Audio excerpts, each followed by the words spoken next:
साधारण दिन नहीं बल्कि आपकी दरिद्रता के अंत का दिन है। सावधान, अगर आप भी कर्ज, बीमारी और पैसे की तंगी से जूझ रहे हैं तो मकर संक्रांति का यह महासंयोग आपके लिए आखिरी मौका है। शास्त्रों के अनुसार इस दिन सूर्य देव और शनि देव का मिलन हो रहा है और इस अद्भुत संयोग में जो व्यक्ति एक छोटा सा गुप्त उपाय कर लेगा उसके घर से दुर्भाग्य हमेशा के लिए चला जाएगा। लेकिन याद रहे, कई लोग जीवन भर गरीब रह जाते हैं क्योंकि वे ठीक इसी समय, इसी मुहूर्त पर चूक कर देते हैं। क्या आप जानते हैं कि आपकी एक छोटी सी गलती आपके और कुबेर के खजाने के बीच दीवार बन सकती है? आज हम आपको उन्हीं भाग्यशाली राशियों और उस चमत्कारी उपाय के बारे में बताएंगे जिसे करने से 7 पीढ़ियों तक धन की कमी नहीं होगी। इसलिए भक्तों, हम आपसे हाथ जोड़कर निवेदन करते हैं कि इस वीडियो को अंत तक बहुत ध्यान से देखें। इसे बीच में छोड़ना या अनदेखा करना साक्षात अपने भाग्य को लात मारने के बराबर है। जिस पल से आप ये वीडियो देखेंगे आपकी किस्मत बदलने लगी है। लॉ ऑफ अट्रैक्शन पर विश्वास करें। आम लोग ये शब्द कभी नहीं देखेंगे। आप किस्मत के बच्चे हैं जिन्हें सफलता के लिए चुना गया है। पक्का इरादा वाला मैसेज छोड़ें, मैं जरूर अमीर बनूंगा। आज मेरी जिंदगी के इस टर्निंग पॉइंट को दिखाने के लिए अगर आप सच में देवी लक्ष्मी का आशीर्वाद पाना चाहते हैं तो प्लीज इस जानकारी को कम मत समझिए, क्योंकि सही समय पर किया गया एक छोटा सा बदलाव भी आपकी किस्मत में एक बड़ा मोड़ ला सकता है। आने वाली जरूरी और गुप्त जानकारियां मिस न हो, इसके लिए चैनल को सब्सक्राइब करें। प्रिय भक्तों, हमारे धर्म शास्त्रों और ज्योतिष विद्या में मकर संक्रांति केवल एक त्योहार नहीं बल्कि एक खगोलीय घटना है जो सीधे आपकी आत्मा और आपके बैंक बैलेंस दोनों पर असर डालती है। कि दोनों पर असर डालती है। अनिरुद्धाचार्य जी महाराज बताते हैं कि यह वह दुर्लभ दिन है जब ग्रहों के राजा भगवान सूर्य देव अपने ही पुत्र शनि देव के घर यानी मकर राशि में प्रवेश करते हैं। हम सभी जानते हैं कि सूर्य और शनि में पिता पुत्र होने के बावजूद घोर शत्रुता है। सूर्य मान, सम्मान और आत्मा के कारक हैं तो शनि देव कर्म, न्याय और दंड के दाता हैं। लेकिन साल में केवल एक बार मकर संक्रांति के दिन सूर्य देव अपने पुत्र से मिलने स्वयं उनके घर जाते हैं।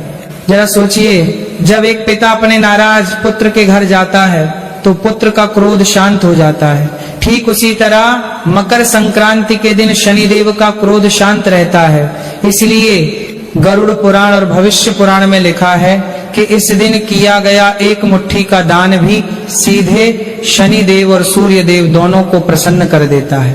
भक्तों, यह वह समय है जब उत्तरायण शुरू होता है, यानी देवताओं का दिन शुरू होता है और असुरों की रात। इस समय स्वर्ग के द्वार खुल जाते हैं। जो किरणें इस दिन धरती पर पड़ती हैं वे साधारण धूप नहीं होती, वे अमृत समान होती हैं जो आपके शरीर से रोगों को और आपके घर से दरिद्रता को जलाकर राख कर सकती हैं। लेकिन यहाँ एक बहुत बड़ा रहस्य है जो आम लोग नहीं जानते। अनिरुद्धाचार्य जी चेतावनी देते हैं कि सूर्य की यह ऊर्जा दोधारी तलवार की तरह है। अगर आप इस दिन सही कर्म करते हैं तो आपका पुराना दुर्भाग्य धुल जाएगा। लेकिन अगर आप अज्ञानता में गलतियां करते हैं तो शनि देव की वक्र दृष्टि आपको और भी गहरी मुसीबत में डाल सकती है। आज जिन 6 राशियों की हम बात करने जा रहे हैं उन पर इस बार यह महासंयोग सीधे तौर पर राजयोग बना रहा है। लेकिन यह राजयोग तभी फलित होगा जब आप उन गलतियों से बचेंगे जो अक्सर हम अनजाने में कर बैठते हैं। भक्तों, इससे पहले कि हम उन 6 भाग्यशाली राशियों के नाम बताएं जिन पर धन वर्षा होने वाली है, आपको एक कड़वा सच जानना होगा। पूज्य अनिरुद्धाचार्य जी महाराज कहते हैं कि अगर बर्तन में छेद हो तो उसमें चाहे कितना भी अमृत डालो वह बह जाएगा। ठीक उसी तरह अगर आप मकर संक्रांति के दिन ये 3 गलतियां करते हैं तो चाहे आप कितनी भी पूजा कर लें, भगवान शनि और सूर्य देव का आशीर्वाद आपको नहीं मिलेगा। गरुड़ पुराण में स्पष्ट लिखा है कि कुछ पाप ऐसे होते हैं जिनका प्रायश्चित करने के लिए इंसान को कई जन्म लेने पड़ते हैं। पहली सबसे बड़ी गलती है स्नान में देरी और तामसिक विचार। शास्त्रों के अनुसार मकर संक्रांति के दिन जो व्यक्ति सूर्य निकलने के बाद तक सोता रहता है वह साक्षात अपने दुर्भाग्य को न्योता देता है। इस दिन ब्रह्म मुहूर्त में यानी सूर्योदय से पहले उठकर स्नान करना अनिवार्य है। लेकिन रुकिए, केवल पानी से नहाना काफी नहीं है।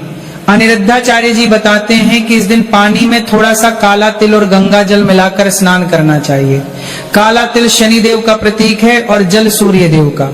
जब आप इन दोनों को मिलाकर स्नान करते हैं तो आपके शरीर से दुर्भाग्य और अलाबला दूर हो जाती है। लेकिन जो लोग इस दिन बिना नहाए भोजन ग्रहण करते हैं वे अगले 1 साल तक दरिद्रता के श्राप से घिर जाते हैं। दूसरी भयानक गलती है तामसिक भोजन का सेवन। भक्तों, यह दिन आत्मा की शुद्धि का है। भूलकर भी मकर संक्रांति के दिन लहसुन, प्याज, मांस या मदिरा का सेवन न करें। कई घरों में लोग छुट्टी का दिन मानकर दावत उड़ाते हैं और यही उनकी बर्बादी का कारण बनता है।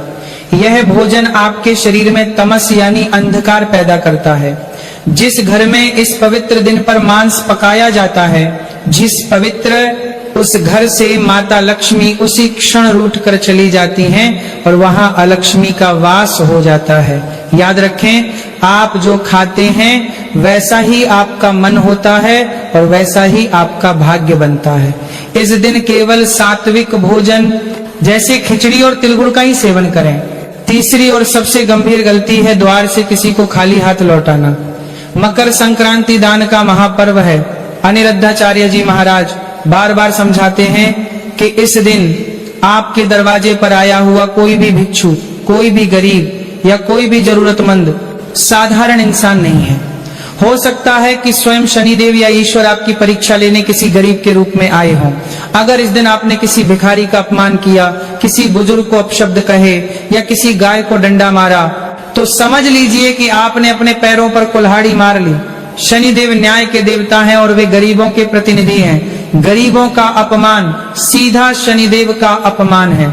इसलिए इस दिन अपनी क्षमता अनुसार कुछ न कुछ दान जरूर करें, चाहे वो एक मुट्ठी चावल ही क्यों न हो, लेकिन किसी को खाली हाथ न जाने दें।